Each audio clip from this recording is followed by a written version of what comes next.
Calaroga Shark Media. Hello, I'm Johnny Mac with your daily comedy news. It is a busy one today. George Lopez has a special out and his press is not going great. Kevin Hart got destroyed for his work at the NBA All-Star Game. Jerry Seinfeld would have made front page news if not for Saturday Night Live, but we will start with SNL 50. And I'll do the other stories in the second half of the podcast. In case you missed it, Monday mid-morning, I dropped a bonus episode that was my initial reaction to SNL 50. So if you want to check that out, please do. Also, in case you missed it, Saturday around midday as well, I recapped the music show from Friday night. So those are good episodes if you're into SNL. Steve Martin did a great job on his monologue, reminding us he was one of the top stand-ups before he went into being more of an actor. Steve showed up Thursday night at the Comedy Cellar in New York to work out his material. TMZ says Martin Short and John Mulaney joined Steve on stage and participated in the bit, which makes sense because that's what happened on stage on SNL. Also doing surprise performances. Listen to this list, and they all did about 10 to 15 minutes of material. David Spade, Chris Rock, Ray Romano, the not-so-canceled Aziz Ansari, Colin Quinn, Nate Bargatze, Leslie Jones, and Marcelo Hernandez. I'd love to know more about the Marcelo set because I'm not bashing the guy, but he's only shown me one look. Like if he were a baseball pitcher, he throws fastballs. I want to see what else you can do, Marcelo. I like you, but you do one thing. Sidebar, did you notice on SNL 50 that they're setting up Sarah Sherman to be next? She got a lot of screen time on a night when almost none of the current cast got any daylight. Bowen Yang, clearly the star in the current group, but they're setting Sarah up to be next. Also in attendance, Sacha Baron Cohen, Beck, and Woody Harrelson. Cellar owner Noam Dworman tells TMZ, "We've had legendary nights at the Comedy Cellar, but as a child of the 70s, I've never been as starstruck as seeing Steve Martin. The term national treasure is overused, but I believe Steve is one. I love How to Fold Soup and everything he's ever done." Vogue had somebody at the after party. They write, Kenan Thompson is the first cast member to arrive at SNL's 50th anniversary after party, or I should say the current cast member. Plenty of former SNL stars like Alec Baldwin are inside the plaza already, as well as mega celebrities like Bad Bunny, Chris Pine, and Lady Gaga. Is Chris Pine a mega celebrity? Like, I like Star Trek and all, but yeah, whatever. But Thompson walks through just past midnight, ready to take a victory lap after a marathon weekend, blah, blah, blah. The drunken antics that occur at after parties are legendary. Kristen Wiig admitted to Jimmy Fallon that she chipped her tooth at the after party following her final show in 2012. Adie Bryant confessed she once blacked out and fell asleep in her apartment's hallway. Kate McKinnon said her hair once got stuck on a Woody Harrelson sweater button for 20 minutes. At the Sunday night party, Woody Harrelson was wearing a tie-dye that someone has inexplicably and indecipherably signed with a Sharpie. Vogue's person asked Woody, "Who signed your tie?" And Woody said, "Thanks." Perhaps he was well hydrated. Who knows? Adam Sandler was wearing a tuxedo. Vogue says the person with the most Sandler-like outfit is not Sandler at all, but Jason Sudeikis, who was wearing a hoodie and a baseball cap. Vogue then tells us what everybody else was wearing. Doesn't really interest me as I sit here in an oversized sweatshirt. J.J. Abrams high-fives Keith Richards. Kim Kardashian listens to Bowen Yang by the bar. Peter Dinklage lounges with Natasha Lyonne and Chris Rock. Lorne Michaels sits at a table in the back room with Alec Baldwin. Olivia Munn and John Mulaney hold hands the entire night. Steve Martin and Catherine O'Hara sit on a couch right by the first-floor entrance, even though most people are on the third floor. As the band played on and the ballroom at the plaza became even more packed, it was clear that for many people here, it would be an icky blue light night. Let's hope, unlike Adie Bryant, they made it home to their apartment doors. Some odds and ends from the SNL special. You may have noticed in the goodnights that somebody was holding up a picture of Gilda Radner. The people holding up Gilda were Lorraine Newman and Jean Curtin. Some people were curious who wasn't there, and there was one really, really suspicious person not there I'll get to. No, it's not Dan Aykroyd. Late Nighter points out that Aykroyd's been laying groundwork for this for months. Late Nighter sourced an interview with Aykroyd last August. Dan was asked about SNL 50 and said, "For me, it's going to be a great night of television because I think it starts at 8:30. I personally would like to be at home watching it because if I was there, I'm going to miss a great night of television. I'd get a viewing party together wherever I am in the world and watch it. That's really what I think I'm going to be doing." Aykroyd had said something similar to the AV Club several months later.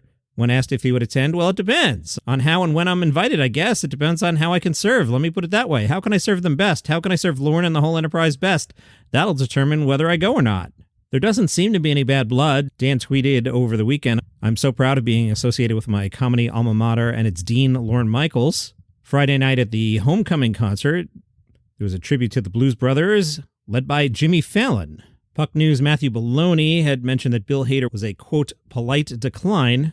Now that notable name who wasn't there, Dana Carvey, which is weird because Dana Carvey was in a ton of episodes in the first half of the season. It's not like he wasn't, at 30 Rock.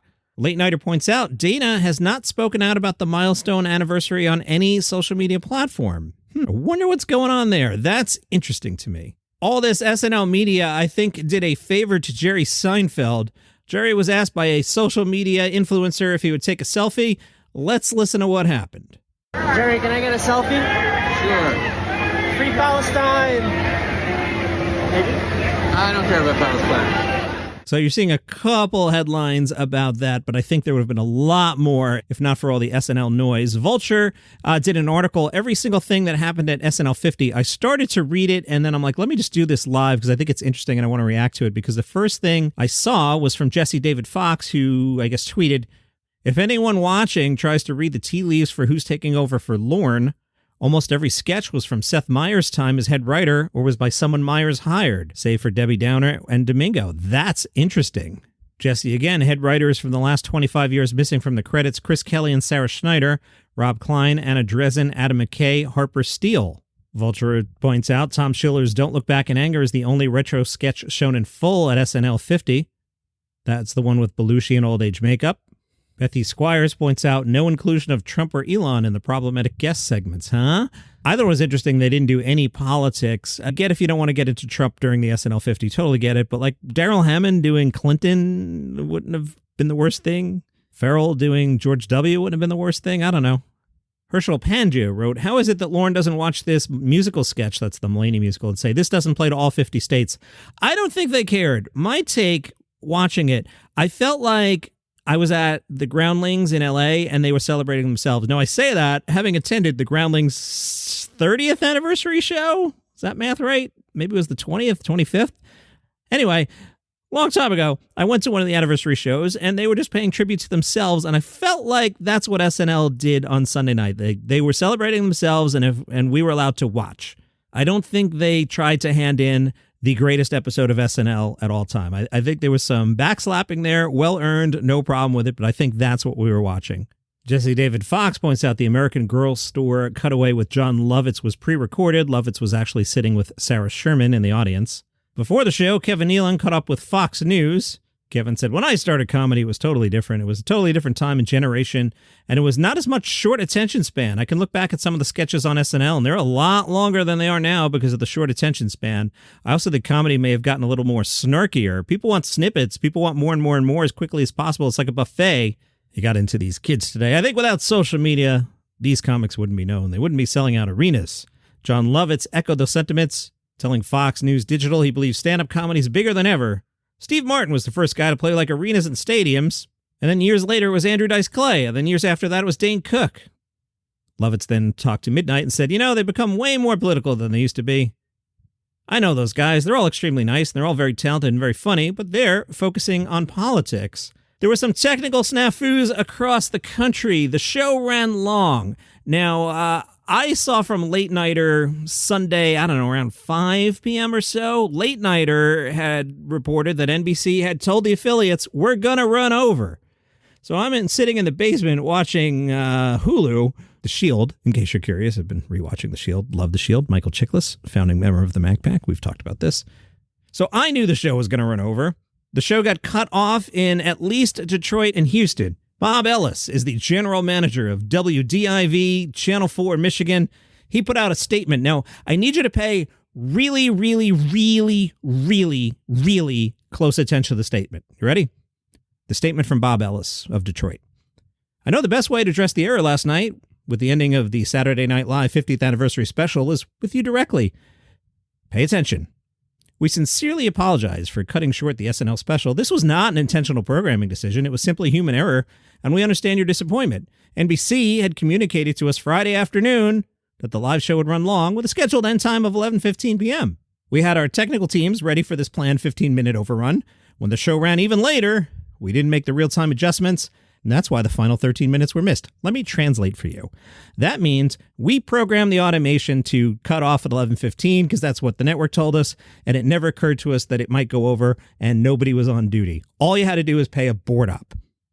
That's what happened there, in my humble opinion. Bob Ellis writes, what you didn't see included a performance by Sir Paul McCartney, who sang a medley of 3 songs from the Beatles' Abbey Road album. We also missed the onstage goodbye led by Martin Short that included former cast members holding up a photo of Detroiter Gilda Radner. Okay, now let me reread the middle of Bob Ellis' statement. This is Bob Ellis of Detroit. Ready? Pay attention.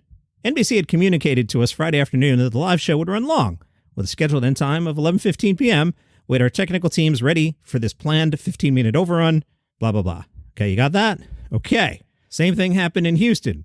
KPRC General Manager Phil Lane put out a statement. Here's Mr. Lane's statement. Pay attention. NBC had communicated to us Friday afternoon that the live show would run long, with a scheduled end time of 10:15 p.m.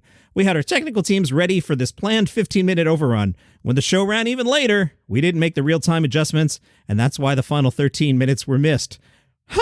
It's almost the exact same statement, except for the adjustment for the time zone. That's weird, lawyers.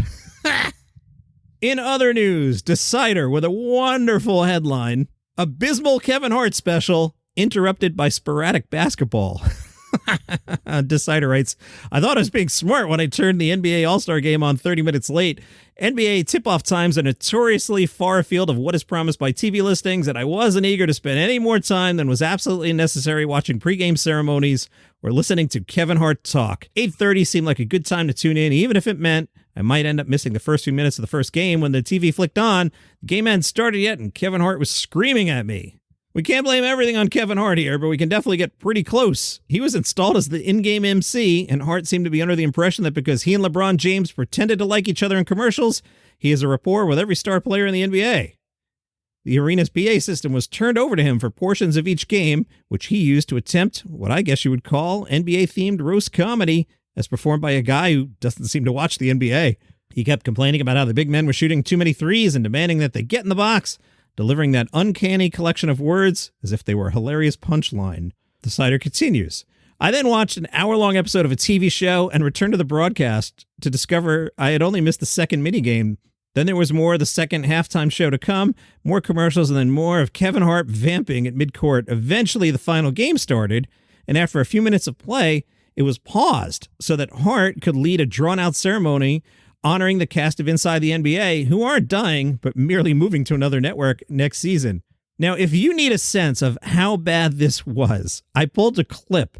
The clip I'm going to play for you is the clip that the NBA spotlighted. So this isn't some catty fan going, Kevin Hart sucks, so let me pull a clip. This is the one the NBA thinks is good, okay? So this is the best one, in the opinion of the NBA. The first voice you will hear is Ernie Johnson. The second deeper voice that you'll hear is Barkley, then Shaq. And the other guy in there is Kevin Hart. If you can't recognize Kevin Hart, you're currently listening to the wrong podcast. Wow. Inspiring? I couldn't hear what Charles said over the sweat on his lip. I couldn't hear you. Well, if you were taller, you could hear. Oh, that's great, Charles. That's really good. Come up here. That's original, Charles. Hey, Kevin. That's good. My That's really team good, is going Charles. to win, Kevin. Can you hear me now? That's really original, Charles. That's good. Kenny, shake hands, please. Or not. All right, there we go. There we go. Enjoy the game, folks. And why you get your outfit at Kids or Us? Shut up, man. Focus. Just focus, man. It's about basketball, okay? Do me a favor. Hold on. Do me a favor so I can see them tie-dye slacks on that tight ass. Get off me. Turn around so they can see them. Why do you have on nursing shoes with a suit? Listen, it's a lot of things that I can say. Hey, now stop playing, Shaq. Focus. How did you get your guys ready? And tell me how they're prepared from you, from the coaching genius that you are. Well, I just wanted to pick all these legends because at some point, 3-4 years from now, you probably won't see these guys because they'll be retired. So I just wanted to put all these guys together and show the young guys and show the youngsters who runs this league. It's actually a beautiful thing, Shaq. Thank you. Beautiful thing. It's a team of bad knees is what we should call it. Bad knees and bad backs is what we should call it. Can you tell the people where to get that training bra tank top How about you you got on? shut up, Shaq? Poor George Lopez, I think you picked the wrong day to put out a special because there's plenty else to talk about. Maybe this wasn't the week to put one out. And so far for George, the press not going so well. People seem mostly interested in his appearance, and they're digging up some old tea about George Lopez.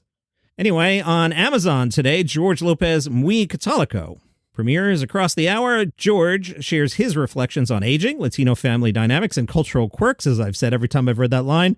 George Lopez doing George Lopez things. He also embraces the challenges of getting older and touches on generational clashes and Latino superstitions. George is retiring from comedy and said, "It's the last one. I've subjected the American people to enough of my crap. It seems like the right time. It's been the one thing that has never left me my whole life, and it's a wonderful place to leave it at this particular point." Now, last week, George was on the Jennifer Hudson show. People were surprised. George, in the past, has worn his hair short.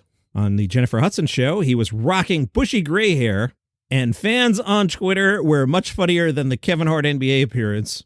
One person wrote, "He looks like when trees come to life and tell stories." Another made a Harry Potter reference. He looks like he's about to tell Harry that he's a wizard, but my favorite, he looks like if Einstein discovered Four Loko.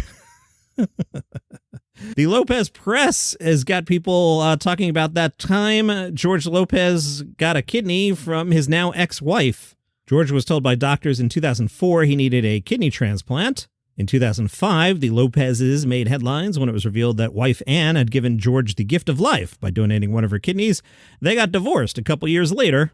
So back to George Lopez's current look. One person tweeted, "George Lopez took that lady's kidney and then divorced her. That's why he looks like that. Good." Another wrote, "George Lopez looks awful, but he actually deserves to look even more hideous for dumping his wife after she donated her kidney to him." Both parties say the split was amicable and by mutual agreement. And poor Rosebud Baker. She's got a special out today on Netflix. Rosebud, you are like 20 minutes into daily comedy news. Often the special will be the first thing. I feel bad for you. Hopefully you get some press later in the week, but it is crowded today. Anyway, The Motherlode from Rosebud Baker is this week's Netflix special. Taped months apart during 2 sold-out nights at the Comedy Cellar in New York, the special intercuts between Baker before and after giving birth.